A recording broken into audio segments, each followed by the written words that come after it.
Hargreaves, chance for Torquay! Chris Hargreaves, the captain! If he stays onside, Carlisle checks instead. He's looking for Benyon. Sells! Hello and welcome to the latest episode of the Gull'S Eye View, brought to you by Galaxy TQ. I'm joined by Chris. Oh, me first this week. Blind, that took me by surprise. Hello all, all right? Yeah, buzzing. I'm joined by Dom. Good evening, guys. I'm joined by Tom. Evening, lost again. Whoop-de-doo. You see, I'm going to let you lot do most of this fight. The second part, there's so many. We've asked the questions in the second half and there's so many responses. But the first half, we've got to talk about a very disappointing 2-0 defeat at home to Maidstone. Surprise, surprise. I wasn't there. I've been away for a few days, so that's probably why I'm looking a lot happier, because I'm not thinking about Torquay for a while. But yes, where do we start? Tom. Oh, well, I wasn't there either. Good start, right, Chris. Not there. Yeah, Chris. Yeah. No, I mean, it was a different feeling to the game the week before because we actually played pretty well in the first half, in particular. You know, we went back to 3 at the back, but we just moved the ball. You know, there was a real emphasis on moving the ball. They got the ball into McGavin to move the ball through the midfield. The distances we talked about last week were much tighter, and we just played better. You know, we had more quality on the ball. But all of a sudden, it's these not taking chances is hurting us, because whilst we did play well, I just said to my dad, well, 0-0's not the end of the world at half time, but we're going to have to build on this before the calamity happened at the first goal. But we've had the chances. You know, that's 2 or 3 games. That's the last 2 games against Maidstone where we've had enough chances to have, won the game comfortably. And the old cliche, goals change games, but they do. But, when you've missed the chances we have across the 2 games, the chance Lapsley had to lob Coverland that he got badly wrong. The chance, we had 2 or 3 scrambled off the line, one flicked the post. Moxie should have scored straight after they'd scored, and we've just lost opportunity. But then the second half, we were huffing and puffing a bit more, but then the second goal just finished the game. Last 20 minutes, we didn't give up, but there was no kind of chance we were going to get back in. It was a done. We were never going to get back to once a second one got in. It was just a classic Torquay game in some respects, wasn't it? Because we played all right. They're giving us plenty of space here. We can move the ball about. We're getting chances. You don't take them. You know what's going to happen, don't you? And it's happened so many times. Lapsley's just not a natural finisher, is he? That's the trouble. I mean, you're asking him to get in the box a lot. I think you mentioned it on your blog about the game. Chris. He's not a natural finisher. He will bag you the odd goal, but if he's your goal threat, if that's who you're hoping will, score the goals on a weekly basis, then it's not going to work. And you've got to get Ash and Jarvis going. They just don't seem to be at it. Ash particularly had a very poor game. He was spent a lot of it outside the box. He was taking too many touches, almost trying too hard to make something happen rather than just moving the ball quick and getting in the box. He wasn't in there enough. And also Jarvis just didn't look like he just didn't look like scoring very much. And we've got to get those guys going, because if Ash and Jarvis aren't scoring, then we're in big trouble. We're not going to win those games very often, are we? That was it, really. Do you think it's down to tactics, down to the formation that Gary plays with Ash, especially because I still think there's a really good player in Ash. I really do. I do too. Yeah, I think it has been. I would say I think it has been. Whilst we've been playing with this system where we've had him and Stobbs further wide and Jarvis down the middle, with kind of Collins just kind of roaming around in behind, whatever you want to call it. But last week, with it being back to 3 at the back, it was a much kind of tighter structure. So Ash was much more kind of further forward with Jarvis than he has been.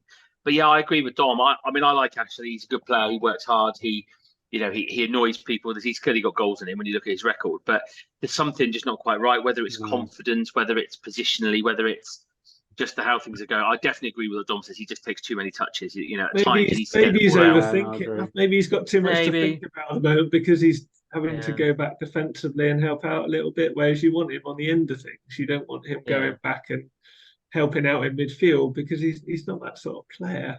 Jarvis was coming back a lot as well, Chris, wasn't he, to get involved? But you tend to see that, don't you, in games where you're kind of not, where you're kind of struggling to get into the game. Big players want to be in the game, don't they? And he wants to get into it. But just to go back to what we said about Lapsley, I think the thing I find confusing about that is if we had a load of injuries and we had 2 or 3 defensive midfield players available and we were struggling for attacking players, it would make a bit more sense. But we've got players who can play that role but enough, much better than he would be able to, even if you swapped him and McGavin round. I mean, McGavin doesn't work in the same way that Lapsley does, but in terms of quality on the ball and that incision in the final third, McGavin's got more. But I mean, logically, Collins is the player who would play there. I was going to say Collins because he's the sort of guy. I mean, do you remember that goal? Where was it, away against Scunthorpe last year, where he ran off Jarvis, get into the box, finish? That was what I was hoping to see this season. He's just been chucked out on the wing. I've watched him a number of times this season. He's barely been in the box. That's the thing, I think, because he's playing on the wing. He's stuck out on the wing. If he can't beat his man, and he's out of the game, you're right. But he's always cutting in, isn't he? Because he's coming in on his right. But when he was up front, he could wander left or right, and then he could go to the byline a little bit and come. But you're right. No, I haven't thought about that. That goal against Scunthorpe was really the sort of Collins that we were hoping to see. It just doesn't work. The other problem we had on Saturday as well, which was driving me spare by the end, as my dad would tell you, is the fact that we just lacked. It's just that quality, and I know it's the hardest thing in football to find quality in the final third and to unlock the door and all those phrases. But I mean, Stobbs has proved to be so good at putting quality balls into the box, in behind, not just aerial duels, but balls in behind, where into the space between the keeper and the defenders. But the quality from Stobbs was terrible, especially in the second half when we had. That move out wide, there was lots of opportunity, and the time and again he got into places. Time and again he didn't get it past the first defender, or he overhit it, or he tried to play it back and got intercepted. There was just a lot. It seems like we've just got to up that quality. That I just don't think we've become quite dependent on him, haven't we? Because he's the actual winger. Was that stat, wasn't it, that he had like the 5th most key passes in the league, and he has still had some shockers at times, but he's a good player. He is a good player, a good guy. I wouldn't like to pick on him too much. I mean, sometimes he was really bad. He just has those games where one half was really doesn't work at all. Sometimes that's all I heard on the BBC Radio Devon coverage from Saturday was Stobbs. Great talented player there, but he's had a really, really poor second half. Too many offsides, too many overhit passes, long balls. You're right. We have come reliant on him this season. And of course, any time you give a team a goal just before half time, that is generally. There's giving a goal, and then there's gifting a goal, like we did in that manner. Yeah, I think it's interesting. At the time, I didn't really think much of it because it looked to me, because at the time Halster dropped it the first time, dropped it onto Donnellan's leg, and they kind of got Donnellan, because if you watch it back, Donnellan, as much as people will want to blame him, as you look at it, he drops and you can kind of physically see him go, you say, what's that? Because he feels the ball hit his leg. It's like, well, why has it just hit my leg? And he kind of turns round. I mean, and having watched it back, there were several times, there was no doubt it should have been disallowed. But at the time, it just looked like a big, fumble of legs and arms, and kind of before you knew where it was, it kind of rolled into the corner. But I mean, and I get Johnson's frustration after the game, which I hadn't picked up until I'd seen him. I mean, it should 100% have been ruled out. But having said that, because he had both hands on the ball. Is that Oh, absolutely. Yeah, I mean, you can. But House should, if he'd caught it the first time, the whole thing would never happen, would it? So you can't have too much sympathy. But the second time, he's definitely got. Yeah, he's got 2 hands in control of the ball, and somebody put on on our WhatsApp. Once you've got control of the ball with 2 hands, he does kick out of his hand, which you can't do. But I mean, again, I would say that do officials have the chance to see that? Not always, but the referee was so far from the play, he's not going to see it, and the lines didn't have a chance because it was the other side. That makes it worse for me, Chris. Then whatever happened to play to the whistle? It's like they just stopped. They were just waiting for the referee to blow for a free kick, and it never came. It all looks weird. Everything was just so slow in that one moment. I think in reality, it all happens very quickly, doesn't it? That kind of in a snap, you kind of like, hang on, it's just kicked out of my hands. And by the time you what was a bit odd was there was no vehement protest. There wasn't like Holster was reasonably angry when he's not the sort of guy to go crazy. As he's not that kind of character. Just looked embarrassed, didn't he? It happened. But but then as soon as you're 1-0 down, not 0-0, it just changes it changes the wind out of when you're in that mindset. I think the problem is as well that we've had a lot of games now where we've not been very good, and then we've won. It starts to catch up with you. If your performances aren't improving, even when they do kind of have these games when the fifth chances, it does catch up with you, and the table will start to not lie. And then obviously not making FA Cup is a disaster. That was a run we should have made. We should be beating Maidstone. Then you look at the draw. That was a really good opportunity to enter round 2. I didn't see it. What was the draw? No, it was going to be Braintree or Chesham away, wasn't it? Yeah. And Chesham went through in the replay Tuesday night. No guarantees, of course, but that's an opportunity for the second round right there. And that just sums up. I mean, it's not good enough. It's an absolute. We just haven't got the backbone for that sort of thing. You are going to go 1-0 down, aren't you? You're not going to go up at every game. It's the same things every week. We say the same. If you're a decent team, you dig in, don't you, and you come back. But you never really looked like scoring the second half, Chris. I mean, we didn't. And especially after the second goal, and unfortunately, I don't know we'll cover this, but the squad and the options off the bench. I know we've talked about this a lot, but I listened to Johnson's weekly press call today, and he's talking about, well, add if there's players that are better, we're not going to add for the sake of all that stuff's fine. But equally, you look at that, but you cannot. And again, as I wrote in the article, you cannot. If you're Johnson, you cannot be surprised at the stick that's happening. You can't be surprised with the situation. Just like you can't, if you're him, look at that bench and think, "Oh, that's good. Well, I'm happy with that." That's good. That was a classic example where you needed somebody off the bench to say, "Right, go and grab this game by the scruff of the neck, get some pace on, get some width on, get a big centre forward, do something to change the shape of the game." And there was you can't be content with that. You can't be content midfielders and a defender. I mean, no, well, exactly, which is why saying it, I don't think really helps. And I think what was clear, again, to me, Saturday, as it had been the week before, is that the feeling in the stadium you can feel has changed in the last two it's completely changed with the club as well, not just Jerry Johnson.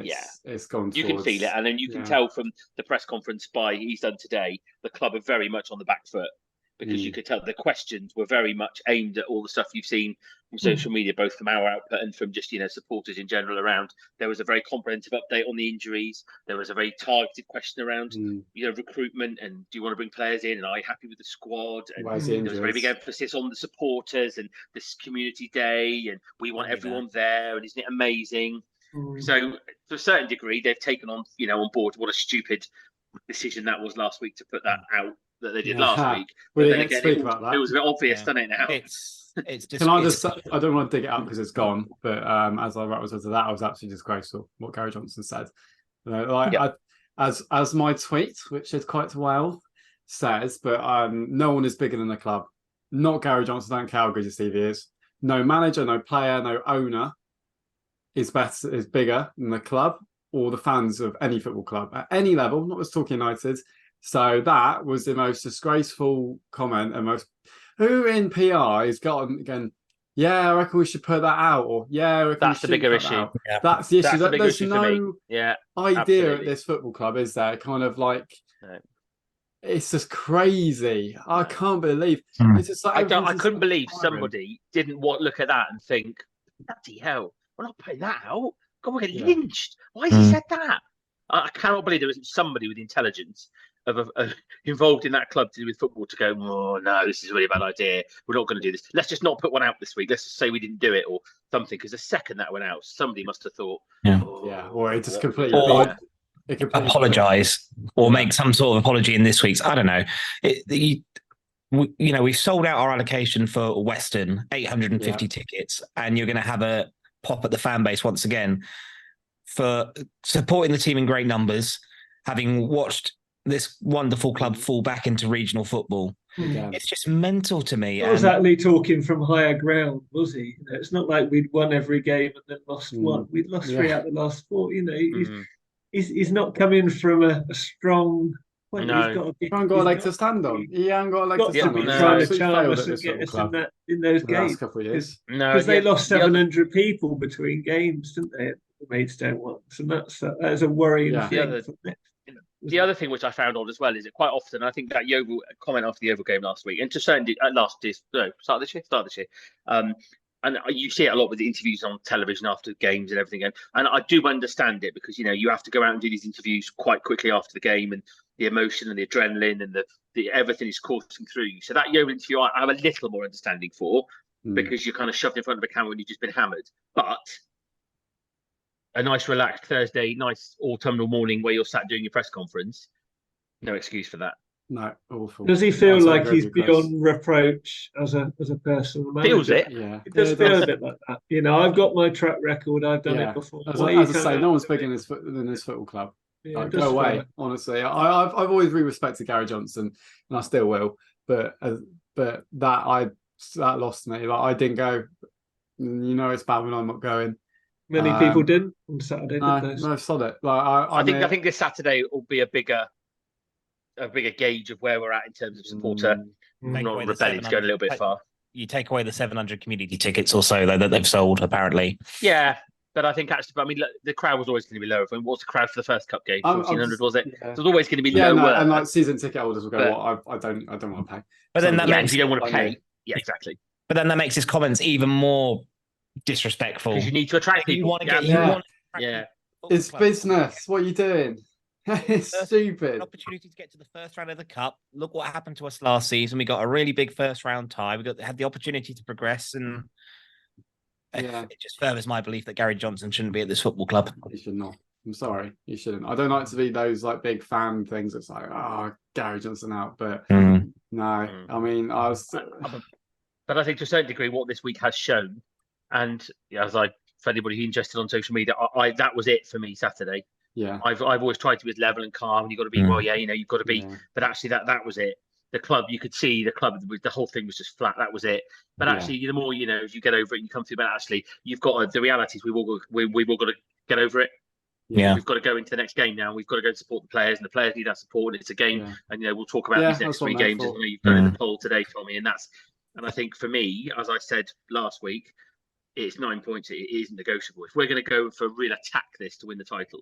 It's non-negotiable. I think the trouble is, if people start to dislike Gary, they start taking a dislike into the club a little bit, and you start rooting not against the team, but you start, the vibes are bad, the atmosphere gets toxic. I mean, it doesn't help anybody, does it? No, that's where we are at the moment. I am just completely fed up and sad and just done with but we this. Desperately have to score the first goal. Desperately have to get the first goal, and the earlier the better on Saturday.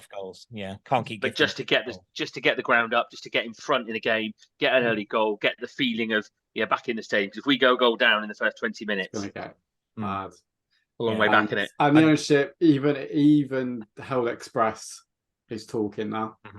I don't mean to say that as a patronising thing at all, of course, but I understand that when you work in a local press, you've got to keep good contact with the people, so you don't get spoke to, and then you don't do your job, and then you don't have a job because you're not getting articles. But for them to speak out at last, it's good. The big take for me from that article was the repeated requests to speak to George Edwards publicly, and that being declined.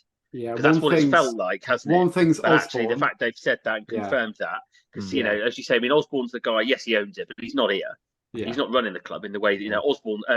Edwards is his man to run the club day to day. That's what CEOs do, isn't it? But the fact that he's not talking does feel much and he's more meant like to be this big approachable man. But I tell you what, though, Gary, this last week with the Gary comments, us going out of the cup, is you look at the social media aspect now and all the posts. Where's George? Where's Clark Osborne? Where's George Edwards? Get behind the tusk as well. Keep doing that. The club can't be silent on that forever. They're going to have to address it eventually. They will, though. They will, because they'll do their best. I'm sure they will do their best, because that's what Osborne's done. Every speedway club is shut down. Every football club is tried to shut down, and we will probably be the next Scunthorpe, Southend. This is a slippery slope now. But this is the issue, though. Does he have to say anything? Because he hasn't so far. No, he won't. So there's quite clearly no. There's quite clearly no real where does Johnson stay on this? If Johnson goes in a month, if he goes in a month, will he suddenly be, I want backed, or is he just literally on their side, where he's just like a puppet for them? No, I don't think he would be.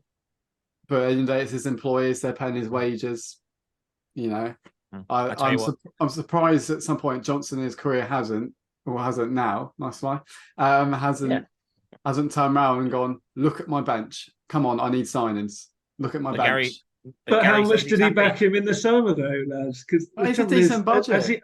Has he spent unwisely? Because he's basically brought in like players from leagues above, probably paid decent money for them, and he's left himself nothing to fall back on. And he's given almost like he's gone into a supermarket with 80 quid in his pocket. I think his band back's okay. He spent 70 quid in the first 3 or 4 aisles, hasn't he? He's left himself money.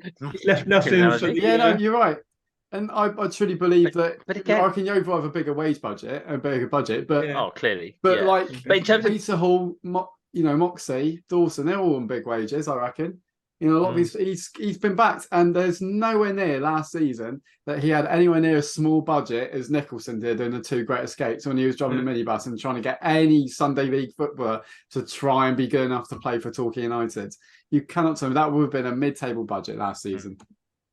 But again, in terms of transparency, it shows transparency. If the reality is there is no money, fine. I have no issue. If that's the reality, I've got no issue. We all work to budgets every day in our lives, don't we? Yeah. So we all know what our budgets are. And if we've got no budget left to go to the pub or go to the cinema or do whatever we want to do, we don't go because we can't afford it. So if there's no budget, come out and say, look, we appreciate that the squad could do some strengthening. We are looking at the options we can get on the cheap. But the reality is we don't have any budget, but we're doing what we can to make this team better. And I'd have far more respect for that than us having to have conversations like this repeatedly, which is what we all would. I don't think they'd want to show weakness, these owners, Chris. I don't think they'd want to show their hand up. They won't want they didn't mind Nicholson going on Facebook about it, did they? A few years ago, saying I haven't been going to play. We've got 14 players. I was promised signings. I haven't. We're going to stay up now and try our best to stay up, and we did, and the fans all got behind it. Yeah, and they were a terrible team, but he managed to stay up, those lads gave everything for the shirt. Yeah. And for Nicholson. I'm no great fan of these owners, but I mean, we were all pretty hopeful the squad start season. Of course, we didn't know that Dawson wouldn't be playing for 3 or 4 months. Always had worries about Asa Hall being off injured, which he's bound to be. Dean Moxie, I mean, he still looks good, bless him, but he's knackered after 65, 70 minutes, isn't he, Chris? He's huffing and puffing. It's understandable. He did 90 last week. So he did 90 last week. I did 2 actually.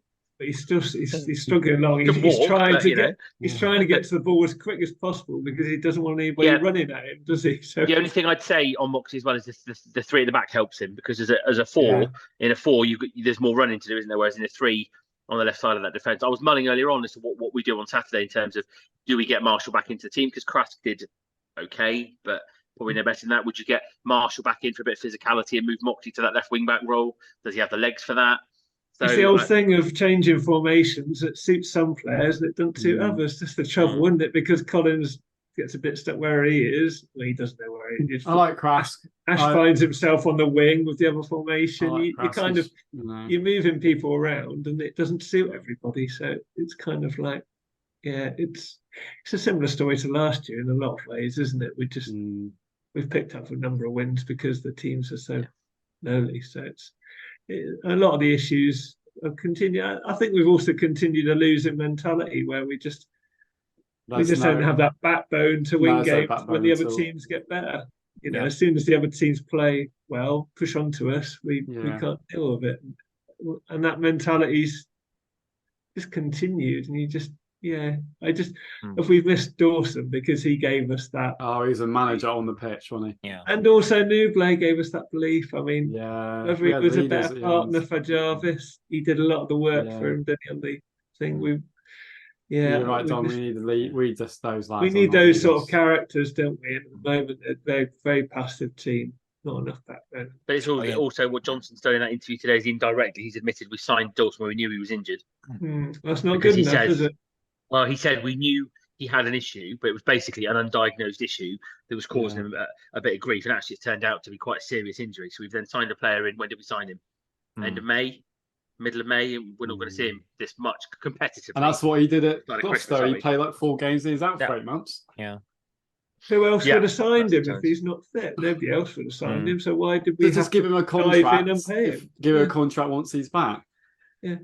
But that is the most open I've heard Gary talk about injuries and length of time that players are going to be out and going. I appreciate he's done that, but it's targeted, isn't it? It's a clear. The whole press conference is structured as a response to everything they've heard since last week, isn't it? Because that is not what it's about. No, it's mundane kind of repeated the same thing, doesn't tell you anything, like and all videos. of a sudden you've gone from nothing. You've gone from nothing to 100 miles an hour. You've gone from 0 to 100 in the space of a week of telling about saying how amazing the fans are and all. It's all just a bit. He wants to hang on to his guys, lads, doesn't he? He seems to have so much, loyal to these guys that even if they're injured, I'll still sign you on because I know you'll play for me. You like me a lot, we'll keep you together. He doesn't want to seem to want to sign different players that will, just when they do, they seem to be things up. Just going back to the past, and it's just you sign the player when he's injured. I mean, we had Corey Andrews last summer, didn't we? I mean, he wasn't fit. Your favourite player? That was a strange decision at the time because he never looked even remotely fit. But of course, we dished him up a contract. And I don't know. It's just strange decisions. We've done that a lot in the past, haven't we? Strange decisions from a manager who should know better, I'd say. Yeah. This isn't the rookie we're talking about. Anyway, so Kelly's corner is going to be massive in part 2. You did offer it to me because you know how much I like reading at the end of a working day. So, but no, I will keep it back to you, Kelly. So, thank you. Also, just before we end part 1, Dom, we want to say, Dom, thank you very, very much indeed for inviting Sheridan on last week and then not being there and leaving us to do top of the league antics. She was very good. She was very good as ever. But when you said it, you're like, great. Make sure you book her next time when we know the league positions because I don't want that again. It went fine. She was brilliant, brilliant as ever. But we'll need to get her back when we beat them in a few weeks, hopefully. Torquay shirts at the ready. God, really not looking forward to that game. Yeah, we'll just leave Dom on his. If we lose, Dom's on his own. Dom, you can take that one. Me, is it? Anyway, thank you for joining us for part 1. And we'll see you in part 2. Here's Hargreaves, chance for Torquay. Chris Hargreaves, the captain. If he stays onside, Carlisle checks instead. He's looking for Benyon. Sells.